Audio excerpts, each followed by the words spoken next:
नमस्कार, सतर्क महाराष्ट्रामध्ये आपले स्वागत. मी रेखा मेगडे.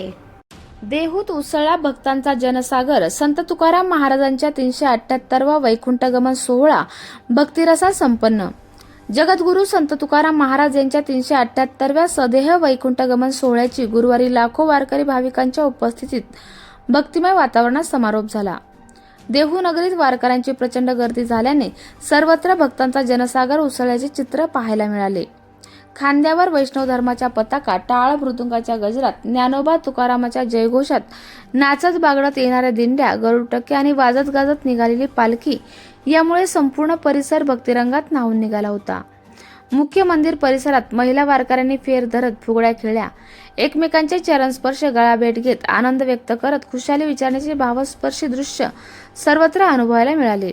या सोहळ्यास मावळचे खासदार श्रीरंगप्पा बारणे, पिंपरी चिंचवड महानगरपालिकेचे महापौर रवी लांडगे, उपविभागीय अधिकारी यशवंत माने, तहसीलदार जयराज देशमुख तसेच देहू नगरपंचायतचे मुख्याधिकारी चेतन कोंडे यांसह देहू नगरपंचायतच्या नगराध्यक्षा तसेच उपनगराध्यक्षा, सर्व नगरसेवक, देहू देवस्थानचे अध्यक्ष, सर्व सदस्य तसेच भाजपा मंडलाध्यक्ष देहू रोड रघुवीर शेलार तसेच अनेक मान्यवर यावेळेस उपस्थित होते.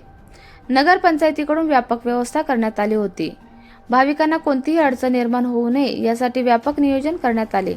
मुख्याधिकारी चेतन कोंडे, नगर अभियंता संकपाल गायकवाड यांच्यासह अधिकाऱ्यांनी प्रत्यक्ष ठिकाणी उपस्थित राहून व्यवस्थेवर लक्ष ठेवले. स्वच्छता, पाणी पुरवठा, वाहतूक आणि इतर मूलभूत सुविधांची काटेकोर व्यवस्था करण्यात आली होती.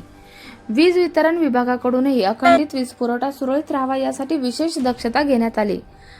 पिंपरी चिंचवड पोलीस आयुक्तालय यांच्या वतीने कडक पोलीस बंदोबस्त ठेवण्यात आला होता. योग्य नियोजनामुळे कुठेही अनुचित प्रकार घडला नाही आणि वारकरी भाविकांना शांततेत सोहळ्याचा आनंद घेता आला. एकूणच भक्तिभाव, नामसंकीर्तन आणि सोहळ्याच्या उत्साहाच्या लहरीत न्हालेला संत तुकाराम महाराजांचा 378वा वैकुंठगमन सोहळा देहू नगरीत मोठ्या उत्साहात आणि भक्तिरसात संपन्न झाला. आम्हा घरी धन शब्दांचीच शस्त्रे, शब्दांचीच असरे चांता करू. आणि आपल्या संत तुकाराम महाराजांनी जे त्यांच्याकडे शब्द वैभव होतं किंवा ज्ञान वैभव होतं, विचार वैभव होतं आणि त्यांची जी पारंपरिक भक्ती होती ती आपल्या महाराष्ट्रातील नव्हे तर संपूर्ण देशातील जनतेला त्या विचारांनी प्रेरित केलेलं आहे, त्या भक्तिभावाने प्रेरित केलेलं आहे. आणि संत तुकाराम बीज म्हणजे संत तुकाराम महाराजांनी जेव्हा स्वदेह वैकुंठ गमन केलं त्या सोहळ्याला संत तुकाराम बीज म्हणून संपूर्ण महाराष्ट्रात साजरा केला जातो. त्या सोहळ्याच्या निमित्ताने मला या ठिकाणी येण्याची संधी मिळाली आणि महाराजांच्या पादुकांचं दर्शन घेण्याची संधी मिळाली. त्याबद्दल मी सर्वस्त देहू ग्रामस्थ तसेच संत तुकाराम महाराज ट्रस्ट यांच्या सर्वांचे आभारी आहेत. तसेच देहू नगरपंचायत त्या सर्व नगरसेवक, नगरसेविका, नगराध्यक्षा आणि इथले सर्व अधिकारी सर्वांचे मनापासून आभारी आहे. संत तुकाराम महाराजांच्या विचारांचे आणि ज्ञानांचे आणि भक्तींचा प्रकाश आपल्या सर्वांवर पडू दे अशी मी तुकाराम महाराज चरणी प्रार्थना करतो. कृष्ण हरी. जगद्गुरू तुकोबराय यांच्या पदस्पर्शाने पावन झालेल्या देहू अशा पुण्यभूमीमध्ये जगद्गुरू तुकोबराय यांचा वैकुंठगमन सोहळा देहूमध्ये अतिशय भक्तिमय वातावरणात या ठिकाणी संपन्न होत होता.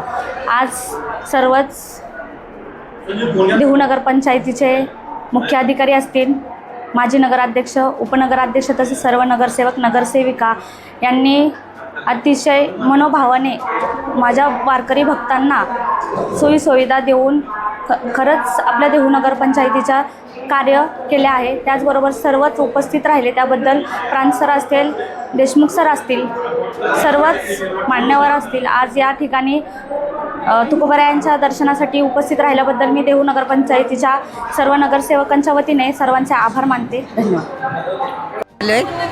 आमचं भजनी मंडळ आहे, आम्ही दरवर्षी येत असतो. तुकाराम महाराज म्हणजे आमचे नातेवाईक पण आहेत त्यांच्या घराण्यातले.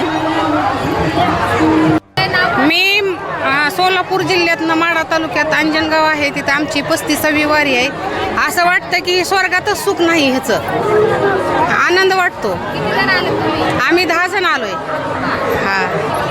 सरस्वती, मी माळ्याच्या शिरोलीची, कोल्हापूर जिल्ह्यातली. मी वर्षाला इथं येतो.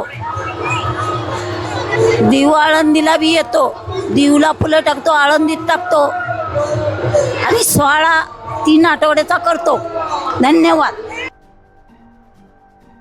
नाव मधुकर राजनाथ सुतार, राहणार अंजनगाव, तालुका माडा, जिल्हा सोलापूर.